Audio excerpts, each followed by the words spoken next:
So we can see Microsoft here as well. Above average growth rate, 16.8% in recent years, growth prospects at 13.88%, risk analysis 6 out of 6, healthy company, currently overvalued, but analysts still rate it very highly at 19%. But we also see it with Microsoft, like with any stock. Look at this, it was also overvalued here. Minus 23% safety margin. Right now we're at minus 15%. And what happened?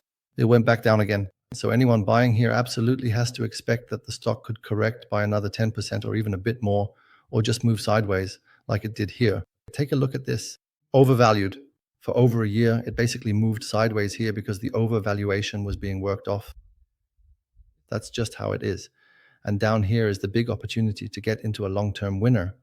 Just look at how the company keeps growing and growing, but not when it's overvalued. Always buy when it's undervalued, then you'll also get excess returns. All right, that's all about Microsoft. Otherwise, yes, top company, also in the last 3 years. According to analysts, it's still expensive. Up here you can see the stock, but in the long run, you're not doing yourself any favors with that. Do you really think such big stocks will actually drop another 10% soon? Yes, I'm 100% sure of it. You can see it here and here as well. Look, the company has continued to grow nicely, and the stock, when it's overvalued, the past shows you right here. And here, twice it was overvalued, and then it dropped here and moved sideways here.